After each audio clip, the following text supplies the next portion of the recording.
الحمد لله رب العالمين، والصلاة والسلام على من كان نبيا وآدم بين الماء والتين، وعلى آله الطيبين الطاهرين وأصحابه الراشدين المهديين أجمعين. أما بعد، فأعوذ بالله من الشيطان الرجيم. بسم الله الرحمن الرحيم. الذي خلق الموت والحياة ليبلوكم أيكم أحسن عملا.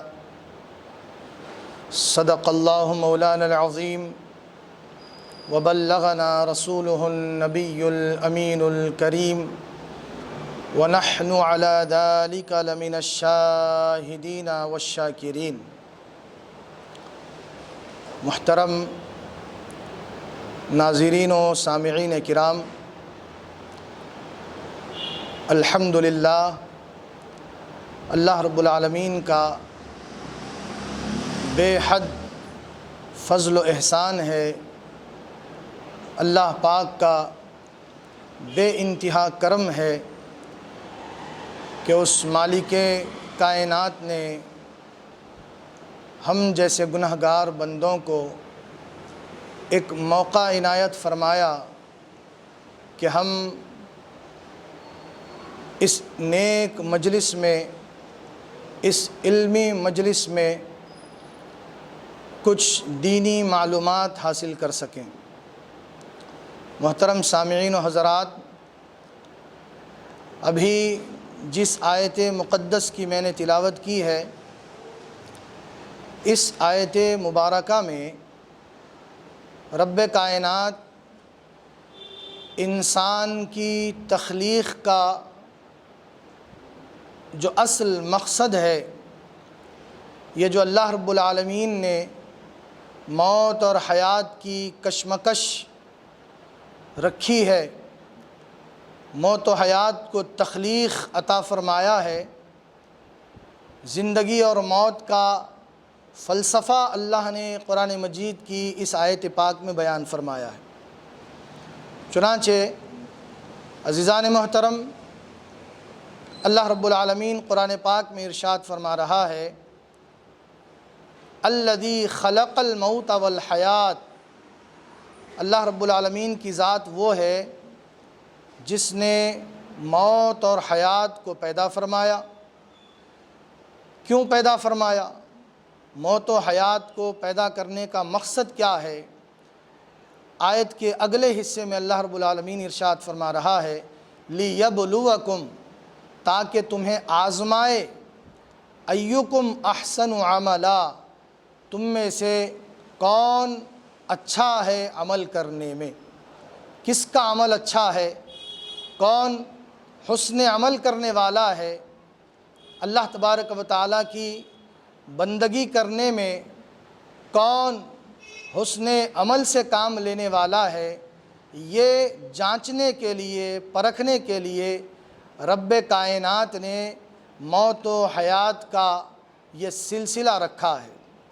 چنانچہ جیسا کہ ابھی آیت مبارکہ کا ترجمہ میں نے آپ کے سامنے رکھا، اس سے واضح ہے کہ اللہ تبارک و تعالیٰ نے جو یہ کائنات بنائی ہے اور انسانوں کو، جنات کو اور اپنی ساری مخلوقات کو اللہ رب العالمین نے پیدا فرمایا، اس کا مقصد یہ ہے کہ اللہ رب العالمین کے بندے، مخلوق اللہ تبارک و تعالیٰ کی بندگی کریں۔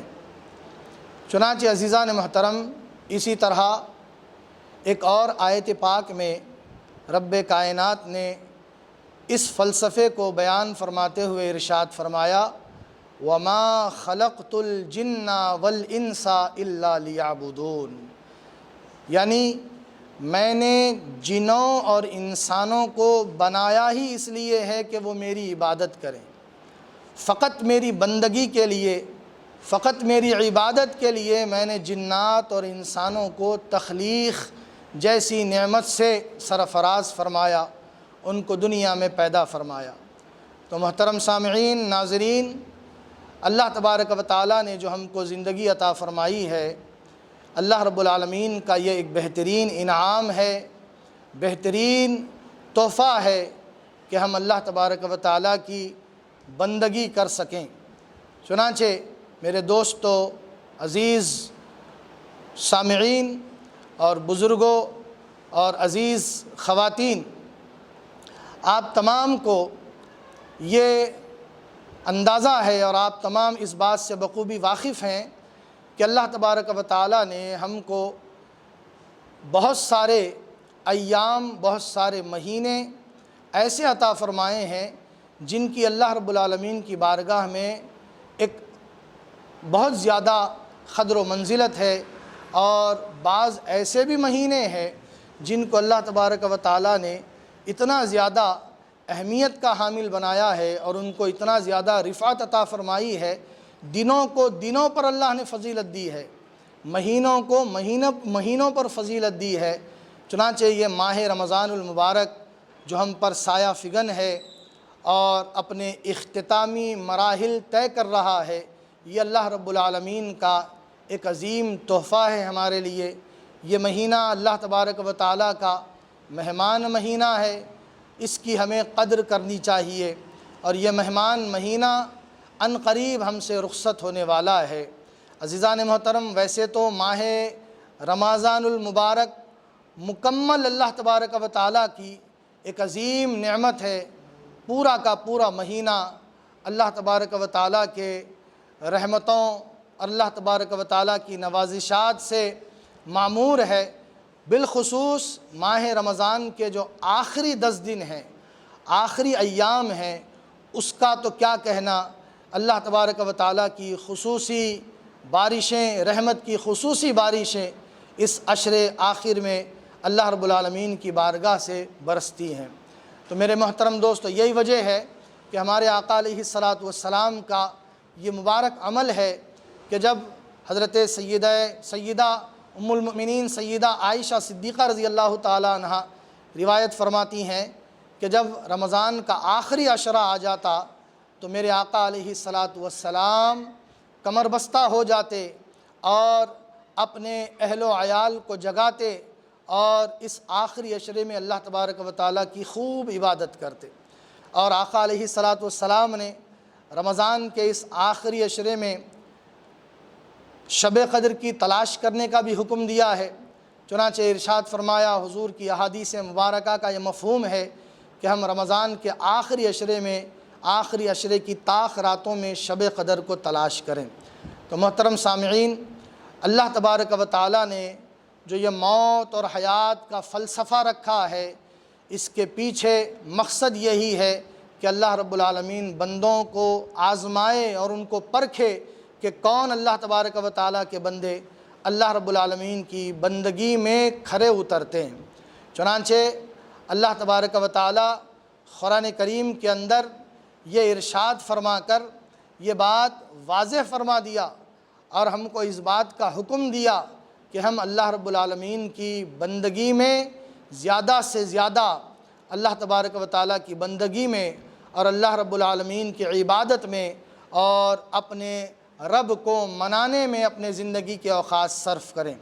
چنانچہ محترم سامعین، آئیے میں آپ کو آگے لے چلوں اور آپ کے سامنے چند معروضات پیش کروں کہ کس طرح ہمیں اللہ تبارک و تعالیٰ کی بندگی کو غنیمت جانتے ہوئے، زندگی کو غنیمت جانتے ہوئے اللہ کی بندگی کرنی چاہیے۔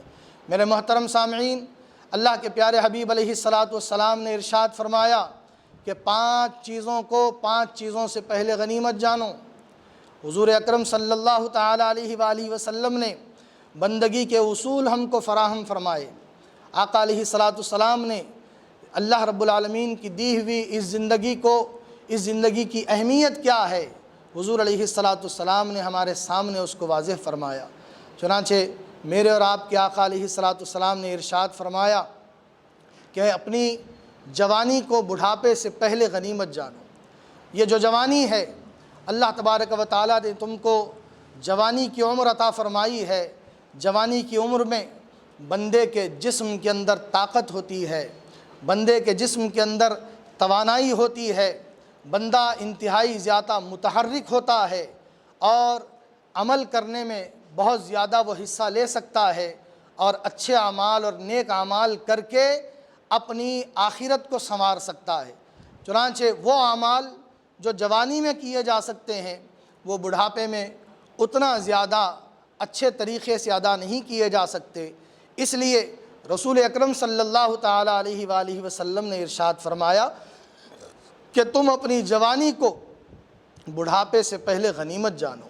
پھر آقا علیہ السلام نے فرمایا صحت کو بیماری سے پہلے غنیمت جانو۔ سرکار دو عالم صلی اللہ تعالیٰ علیہ وآلہ وسلم نے صحت کی بڑی اہمیت بتائی اور فرمایا کہ یہ جو صحت ہے یہ اللہ کی بہت بڑی نعمت ہے۔ اس صحت کی حالت میں جیسا بندہ اللہ کی عبادت کر سکتا ہے، نیکیاں کر سکتا ہے، اعمال صالحہ کا ایک ذخیرہ تیار کر سکتا ہے، اپنے آخرت کے لیے توشہ تیار کر سکتا ہے، ویسا بیماری میں نہیں کر سکتا۔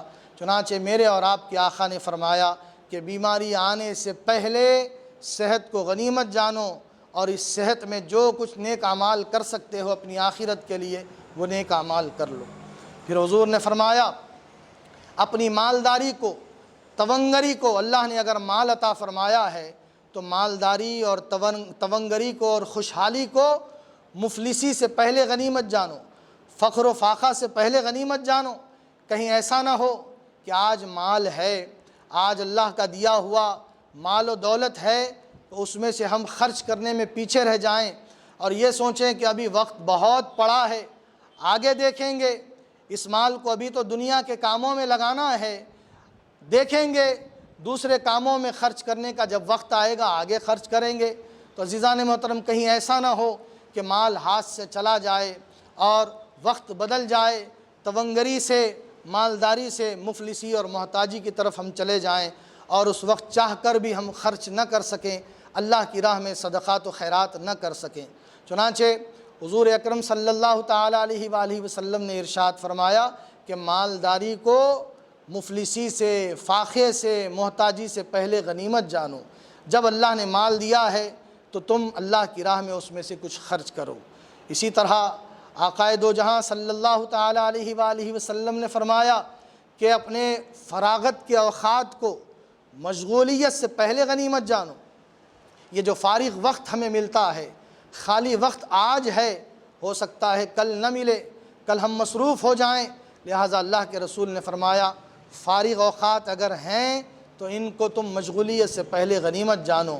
اور آخری بات حضور نے فرمائی کہ اپنی زندگی کو موت سے پہلے غنیمت جانو۔ میرے محترم دوستو، یہ زندگی ایک عظیم نعمت ہے، اللہ نے ہم کو ایک بہت بڑی نعمت عطا فرمائی ہے زندگی کی شکل میں۔ اور میرے عزیز دوستو اس بات پہ بھی آپ غور فرمائیں، ہم دیکھتے ہیں ہمارا ظاہری تجربہ یہ ہے، ہم دیکھتے ہیں کہ دنیا میں پہلے زندگی ہوتی ہے، پہلے بچہ دنیا میں پیدا ہوتا ہے، پھر اس کے بعد ایک عمر گزارتا ہے، ایک عمر گزارنے کے بعد جب اس کی موت کا وقت آتا ہے تو اس پر موت طاری ہو جاتی ہے، ملک الموت اس کی روح قبض کرنے کے لیے آتا ہے اور اس کی روح قفس عنصری سے اس کے طے شدہ وقت پر پرواز کر جاتی ہے۔ ہمارا دیکھنا اور ہمارا تجربہ، عام تجربہ یہی ہے کہ ہم سمجھتے ہیں کہ زندگی پہلے ہے، موت بعد میں ہے۔ یہی ترتیب ہونی چاہیے تھی قرآن کریم کے اندر، مگر قربان جائیں اللہ تبارک و تعالیٰ نے قرآن مجید کی آیت میں ترتیب یہ نہیں رکھی اور یوں نہیں بیان فرمایا کہ اللہ کی ذات وہ ہے جس نے زندگی اور موت کو پیدا فرمایا۔ نہیں، اللہ نے ترتیب ایسا نہیں رکھی، بلکہ رب کائنات نے فرمایا الذی خلق الموت والحیات، اللہ کی ذات وہ ہے جس نے موت اور حیات کو پیدا فرمایا۔ پہلے موت کا ذکر فرمایا اللہ نے، حالانکہ ہم دیکھ رہے ہیں زندگی کے بعد موت ہے، مگر دیکھیں اللہ کی حکمت اس میں کیا ہے، کیوں اللہ نے ایسا فرمایا۔ تو مفسرین، علماء اور دانشوران یہ فرماتے ہیں کہ اس کے پیچھے حکمت یہ ہے، اللہ رب العالمین نے یہ جو ترتیب رکھی ہے، موت کا تذکرہ پہلے رکھا ہے، اس کی وجہ یہ ہے کہ بندہ اپنی زندگی سے پہلے اپنی موت کو پیش نظر رکھے، ہمیشہ اس کے تصور میں یہ رہے کہ ایک نہ ایک دن وقت مقررہ پر مجھے اس دنیا فانی سے رخصت ہونا ہے۔ یہ ہمیشہ کی زندگی نہیں ہے، یہاں سے مجھے کوچ کرنا ہے، موت آنے والی ہے۔ موت کا تصور ہمیشہ ہمارے ذہنوں میں تازہ رہے۔ اللہ رب العالمین نے اس کے لیے موت کا تذکرہ پہلے فرمایا، اس کے بعد زندگی کا ذکر فرمایا۔ تو میرے محترم دوستو، ہمیں چاہیے کہ ہم اپنی تخلیق کے مقصد کو سمجھیں۔ اللہ رب العالمین نے ہم کو یہ زندگی جو عطا فرمائی ہے، اس کا مقصد کیا ہے؟ مقصد یہ ہے کہ ہم رب کائنات کی دی ہوئی زندگی کو، رب کائنات کی خوشی جن کاموں میں ہے، جن اعمال میں ہے، ان اعمال میں اپنی زندگی کو صرف کریں۔ اس کے پیارے حبیب علیہ السلام نے جو راستہ ہم کو بتایا ہے، اس راستے پر ہم چلیں۔ میرے محترم دوستو، قرآن کریم کی ایک دوسری آیت میں اللہ رب العالمین نے ارشاد فرمایا، قد افلح من تزکا، یقیناً وہ شخص کامیاب ہے جس نے اپنے اندر کی صفائی کر لی۔ آج ہمارا پورا کا پورا دھیان، ہماری پوری کی پوری توجہ اپنے ظاہر کو سنوارنے میں لگی ہوئی ہے۔ ہم اپنے لباس کو اچھا رکھنا چاہتے ہیں، لباس کی صفائی کا خیال رکھتے ہیں، اپنے جسم کی صفائی کا خیال رکھتے ہیں، مگر میرے محترم دوستو، اللہ تبارک و تعالی یقیناً جسم کی صفائی یہ بھی میرے آقا علیہ السلام کی تعلیمات کا ایک حصہ ہے، اسلام کا حصہ ہے، دین کا حصہ ہے۔ میرے آقا نے فرمایا، تنظفوا فإن الاسلام نظیف، صاف ستھرے رہا کرو کیونکہ دین اسلام صاف ستھرا مذہب ہے۔ اور حضور نے یہ فرمایا، اللہ کے پیارے حبیب علیہ السلام نے ارشاد فرمایا، اللہ رب العالمین، ان اللہ جمیل، اللہ جمیل یحب الجمال، اللہ خود خوبصورت ہے اور خوبصورتی کو اللہ تبارک و تعالی پسند فرماتا ہے۔ چنانچہ ظاہری خوبصورتی، ظاہری طور پر اپنے آپ کو سنوارنا، بنانا، یہ بھی دین کا ایک حصہ ہے، مگر یہی سب کچھ نہیں ہے۔ آج ہماری توجہ صرف اپنے ظاہر کو سنوارنے میں لگی ہوئی ہے۔ اصل یہ ہے کہ بندہ اپنے باطن کو سنوارے۔ جو بندہ باطن کو سنوارے، جس بندے نے اپنے اندر کی صفائی کر لی، تو پھر سمجھیں وہ کامیاب ہو گیا۔ اللہ نے قرآن کریم کے اندر فرمایا، سورہ اعلیٰ کے اندر، قد افلح من تزکا، یقیناً وہ شخص کامیاب ہو گیا جس نے اپنے نفس کی صفائی کر لی، جس نے اپنے نفس کا تزکیہ کر لیا۔ یہ رمضان جو اللہ نے رمضان کے اندر روزے فرض رکھے ہیں، روزوں کو ہمارے اوپر فرض قرار دیا ہے، اس کا ایک مقصد یہ ہے کہ ہم اپنے نفس کی صفائی کریں، اپنے دل کی صفائی کریں، اپنے اندر کی صفائی کریں۔ جیسا کہ قرآن کریم میں اللہ نے فرمایا، یا ایھا الذین آمنوا کتب علیکم الصیام کما کتب علی الذین من قبلکم لعلکم تتقون، اے ایمان والو، تم پر روزے فرض کر دیے گئے جیسا کہ پہلے والی امتوں پہ فرض کیے گئے تھے۔ مقصد کیا ہے روزوں کو فرض کرنے کا؟ لعلکم تتقون، تاکہ تمہارے اندر تقوی کی کیفیت پیدا ہو جائے، تاکہ تمہارے اندر پرہیزگاری پیدا ہو جائے، تمہارے اندر کی صفائی ہو جائے، اس لیے روزے کو فرض کیا گیا ہے۔ میرے محترم دوستو، روزہ کیا ہے؟ روزہ اپنے نفس کو مارنے کا نام ہے، اپنی خواہشات کو مارنے کا نام ہے۔ روزہ اپنی خواہشات کو کچل دینے کا نام ہے۔ اللہ کی مرضی کے آگے، اللہ کے پیارے حبیب علیہ السلام کے حکم کے آگے حلال اور طیب اور پاکیزہ چیزوں کو چھوڑ دینے کا نام روزہ ہے۔ جب حلال اور پاکیزہ چیزوں کو چھوڑ کر بندہ بھوک اور پیاس کو اختیار کرتا ہے اور اپنے نفس کی حوصلہ شکنی کرتا ہے، اپنے نفس کو مارتا ہے، تو پھر اس کے اندر خود بخود ایک تقوی، روزے کے برکات اس کے اوپر ظاہر ہونے لگتے ہیں، تقوی اور پرہیزگاری کی کیفیت اس کے اندر پیدا ہو جاتی ہے۔ آپ نے دیکھا ہوگا، روزہ جب کوئی رہتا ہے اور روزے کی حالت میں آ جاتا ہے، خود بخود وہ برائی سے بچنے کی کوشش کرتا ہے، اس کے اندر ایک جذبہ پیدا ہو جاتا ہے، وہ نیکیوں کی طرف مائل ہوتا ہے، برائی کی طرف اس کے قدم زیادہ نہیں جاتے۔ اگر کبھی برائی کی طرف قدم بڑھنے بھی لگتے ہیں تو اس کا روزہ اندر سے اس کا ضمیر آواز دیتا ہے، خبردار، تم روزے میں ہو جھوٹ مت بولنا، یہ برائی کی طرف مت جانا۔ روزہ اس کو برائی سے روکتا ہے۔ تو روزہ یہ چونکہ نفس شکن ہے، نفسانی خواہشات کو توڑنے والا ہے، اللہ تبارک و تعالیٰ نے رمضان کے روزے ہم پر فرض کیے ہیں تاکہ ہمارے اندر کی صفائی ہو جائے۔ جو اندر کی صفائی کر لیتا ہے وہی کامیاب ہے۔ اللہ نے جیسا قرآن کریم میں فرمایا، قد افلح من تزکا، یقیناً وہ کامیاب ہے جس نے اپنے نفس کا تزکیہ کر لیا، اپنے قلب کی صفائی کر لی۔ وَذَكَرَ اسْمَ رَبِّهِ فَصَلَّى، اور اپنے رب کے نام کو جپا، اپنے رب کے نام کی تسبیح بیان کیا، فصلى، اور نماز پڑھا، اللہ رب العالمین کی اس طرح بندگی کیا۔ پھر آگے اللہ تبارک و تعالیٰ نے ارشاد فرمایا، بل تؤثرون الحیات الدنیا والآخرۃ خیر وابقیٰ۔ اللہ رب العالمین نے فرمایا حقیقت تو یہ ہے، کامیابی تو یہ ہے کہ بندہ اپنے نفس کی صفائی کرے، اپنے قلب کی صفائی کرے، اپنے باطن کو سنوارے اور اللہ کی تسبیح بیان کرے اور اللہ کی بندگی کو اچھے طریقے سے نبھائے، اللہ رب العالمین کے ساتھ وفا کا معاملہ رکھے، اللہ تبارک و تعالیٰ کے ساتھ کیے ہوئے وعدے کو نبھائے اور اس کی ربوبیت کو تسلیم کرتے ہوئے اس کی بندگی میں سر بسجود ہو۔ یہ حقیقت ہے اور یہ قلبی صفائی کا راستہ ہے۔ مگر اللہ نے فرمایا بل تؤثرون الحیات الدنیا، حقیقی اللہ کو راضی کرنے کا راستہ تو یہ تھا مگر تم نے دنیا کو ترجیح دی۔ بل تؤثرون الحیات الدنیا، تم نے حیات دنیا کی زندگی کو تم ترجیح دیتے ہو۔ والآخرۃ خیر وابقیٰ، حالانکہ آخرت بہتر ہے اور باقی رہنے والی زندگی آخرت کی زندگی ہے۔ میرے محترم دوستو، اللہ رب العالمین نے بندوں کو پیدا فرمانے کا مقصد ہی یہ بیان فرمایا ہے کہ اللہ تعالیٰ کی بندگی کی جائے، نفس شکنی کی جائے، اپنے اندر کی صفائی کی جائے۔ حضرت بایزید بسطامی رضی اللہ تعالیٰ عنہ نے ایک مرتبہ اللہ رب العالمین کا دیدار آپ کو میسر ہوا، آپ نے اللہ تبارک و تعالیٰ سے سوال کیا کہ مولا آپ تک پہنچنے کا سب سے قریب ترین راستہ کون سا ہے؟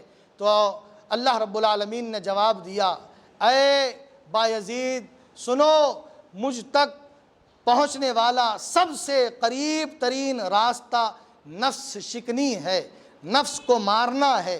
تم نفس کو جتنا مارو گے، اپنے نفسانی خواہشات کو جتنا ان کی تائید نہیں کرو گے اور ان سے اختلاف کرو گے، جتنا اپنے نفسانی خواہشات کے خلاف جاؤ گے، اتنا ہی زیادہ تمہیں میرا قرب نصیب ہوگا، اتنی ہی تیزی سے تم اللہ تبارک و تعالیٰ کی قرب کی منزلوں کو حاصل کر سکو گے۔ میرے محترم عزیزان، میرے محترم دوستو، بزرگوں، سامعین حضرات، اللہ تبارک و تعالیٰ کا یہ بہت بڑا انعام ہم کو نصیب ہوا ہے۔ پتہ نہیں آگے ہماری زندگی میں یہ ماہ رمضان ہم کو نصیب ہو نہ ہو، چنانچہ اس ماہ رمضان کو غنیمت جانتے ہوئے، اس کے ایک ایک لمحے کو غنیمت جانتے ہوئے ہمیں چاہیے کہ ہم اللہ تبارک و تعالیٰ کی بندگی کرتے رہیں، اپنے مقصد کو سمجھیں، اپنی زندگی کے مقصد کو سمجھیں۔ عزیزان محترم، ایک واقعہ مجھے چھوٹا سا یاد آ رہا ہے۔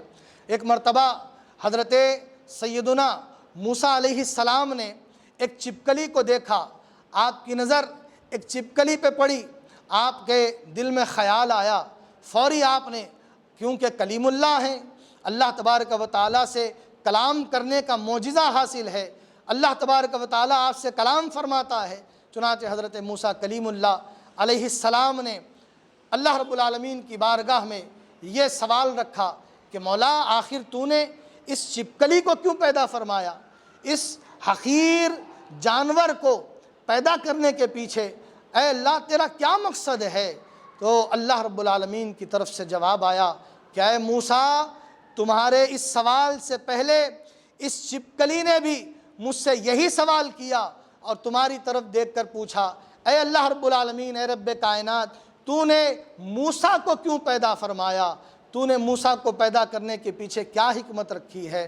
تو اس سے بات یہ واضح ہوتی ہے کہ اللہ رب العالمین نے ہر ایک مخلوق کو جو پیدا فرمایا ہے اس کے پیچھے کیا حکمتیں ہیں یہ اللہ بہتر جانتا ہے، مگر انسان کو چاہیے کہ وہ دیگر مخلوقات کی تخلیق کے پیچھے کیا حکمت ہے، ان کی پیدائش کا مقصد کیا ہے، اس کی فکر کرنے کے بجائے اپنی زندگی کے بارے میں فکر کرے کہ مجھے اللہ نے کیوں بنایا ہے، مجھے اللہ تبارک و تعالیٰ نے کیوں پیدا فرمایا ہے۔ تو میرے محترم دوستو، یہ چند معروضات میں نے آپ کے سامنے رکھے ہیں۔ اللہ تبارک و تعالیٰ قرآن کریم کے اندر ہم کو واضح طور پہ یہ بیان فرما دیا ہے کہ ہم اللہ کی دی ہوئی اس زندگی کو غنیمت جانتے ہوئے اللہ تبارک و تعالیٰ کی عبادت کریں۔ اور محترم دوستو، ماہ رمضان گزرنے والا ہے، ایسا ہرگز مت کریے کہ رمضان کے مہینے میں ہماری مساجد آباد ہیں۔ آج رمضان کے مہینے پانچوں وقت نمازوں سے، پانچوں وقت مصلیوں سے مساجد بھری ہوئی ہوتی ہے، مگر جیسا ہی رمضان گزر جاتا ہے ہم یہ دیکھتے ہیں کہ مساجد ویران ہو جاتی ہے۔ عزیزان محترم، کیا رمضان ہی میں اللہ تبارک و تعالیٰ کی عبادت ہم پر فرض ہے؟ ایک رمضان میں ہی اللہ ہمارا رب ہے، اس کی بندگی صرف ایک مہینے تک کے لیے محدود ہے؟ صرف یہ نیکیاں رمضان ہی کے مہینے تک خاص ہیں؟ نہیں عزیزان محترم، رمضان گزر جانے کے بعد بھی وہ اللہ ہمارا معبود ہے۔ رمضان گزر جانے کے بعد بھی پانچوں نمازیں اسی طرح ہمارے اوپر فرض ہیں جس طرح رمضان کے مہینے میں فرض ہیں۔ عزیزان محترم، رمضان کے گزر جانے کے بعد بھی اپنی عادت بنا لیجئے، یہ اللہ تبارک و تعالیٰ نے جو نعمت ہم کو عطا فرمائی ہے، نمازوں کی پابندی کی توفیق ہم کو ملی ہے، اس توفیق کو اللہ سے دعا کریں کہ اللہ تعالیٰ اس توفیق میں برکت عطا فرمائے اور ہماری عادت کو برقرار رکھے۔ رمضان کے بعد بھی اپنی مساجد کو آباد رکھیں۔ آج آپ دیکھتے ہیں دنیا کے حالات کیا ہیں۔ دنیا کے حالات کا مقابلہ اگر کرنا ہے تو پھر ایک ہی راستہ ہے، وہ یہ ہے کہ ہم اپنے رب سے اپنے تعلق کو مضبوط کر لیں، اپنے رب سے اپنے رشتے کو مضبوط کر لیں۔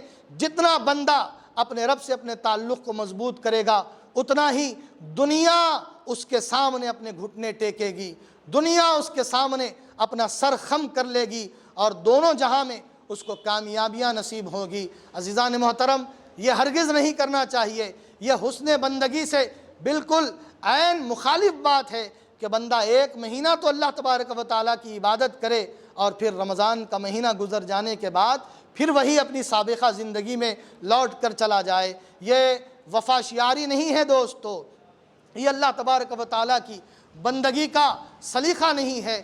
حسن بندگی یہ ہے کہ بندہ ہر لمحہ اپنے رب کو یاد رکھے، اپنے جس نے ہم کو زندگی دی ہے، زندگی دینے والے کو، رزق دینے والے کو ہمیشہ ہم یاد رکھیں، اس کا ذکر کریں اور اس کی بندگی میں لگے رہیں۔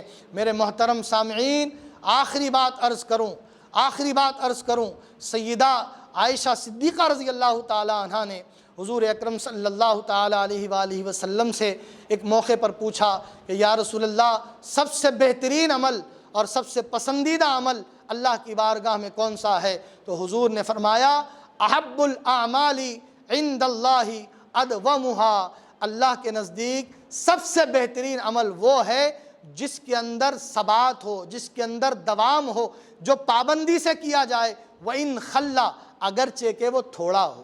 تھوڑا عمل صحیح مگر پابندی سے جو کیا جاتا ہے وہ عمل اللہ کی بارگاہ میں محبوب ہے۔ آخر میں اللہ رب العالمین سے دعا ہے کہ مولا تبارک و تعالی ہم تمام کو حسن بندگی کی توفیق عطا فرمائے، ہم تمام کو اللہ تبارک و تعالی اپنی زندگی کے مقصد کو سمجھنے اور اللہ کی بندگی کرتے رہنے کی توفیق عطا فرمائے۔ یا الہ العالمین، میرے رب کریم، اس ماہ رمضان المبارک کے گزرنے سے پہلے ہم تمام کے صغیرہ کبیرہ گناہوں کو معاف فرما۔ مولا اس رمضان کو ہمارے گناہوں کا کفارہ بنا دے۔ یا ارحم الراحمین، میرے مولا ہم سے جو کوتاہیاں ہوئیں، جو غفلتیں ہوئیں، ہمارے روزوں میں، نمازوں میں جو غفلتیں ہم سے ہو گئیں، اے مولا تو رحیم و کریم ہے، تو معاف فرما دے۔